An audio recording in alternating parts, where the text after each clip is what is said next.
For more, let's bring in Zhihan Ma, senior analyst at Bernstein.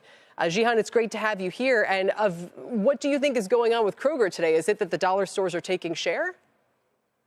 Well, I think there's some grocery-specific weakness we're seeing in there, but the dollar stores are, broadly speaking, having a great year, right? They are benefiting from some unique macro tailwinds, including middle to high-income consumers trading down, including for the more discretionary dollar stores, also Timu's pullback, the tariff-driven price increases met with fairly benign elasticity, which the grocery space doesn't quite benefit as much from. So you're seeing some of that divergence playing out today, partly macro-driven, partly company specifics. I think that's exactly right. And obviously, there's a lot of shoppers who still have sticker shock when they go into the grocery store.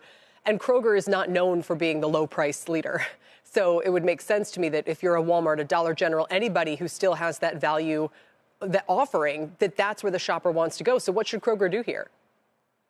Well, first of all, I don't cover Kroger myself, but I would say the grocery space in general is pretty tough when you've got a 800-pound gorilla Walmart in the space, right? They're doing everything right on not just in-store, but also omni-channel grocery. So, I mean, Kroger, of course, tried to combine with Albertson back in the days to try to gain more price advantage. That didn't go through.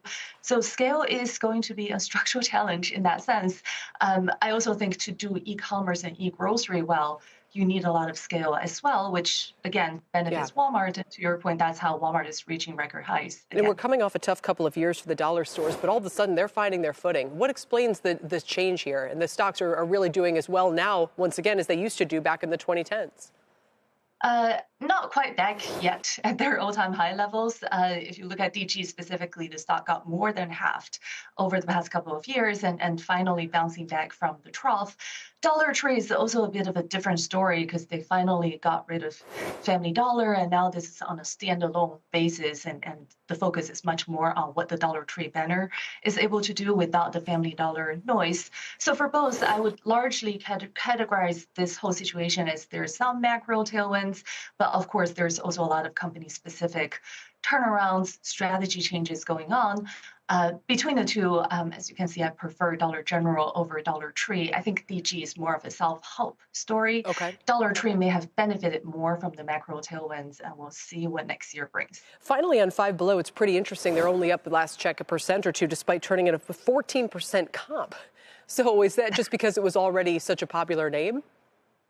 I think the Q3 comp beat against sell-side consensus estimates was already pretty well expected going into the quarter. I think OIs, as I mentioned in my note yesterday, on Q4 and next year, they did guide to a sequential deceleration in Q4. We'll see if there's a level of conservatism or if there's actually a level of deceleration. And then the big question is, how do you lap that comp next year when they have done basically 3 quarters of almost double-digit comp for the first 3 quarters of the year. And there's a lot of ups and downs, potential risks to next year's numbers. And as you point out, they've had a lot of kind of one-off helps this year. They've had price hikes, a Temu's pullback in the U.S. We keep forgetting about that. The Labubu craze, which I still don't know much about, but they're going to have to repeat a lot of those positives, right?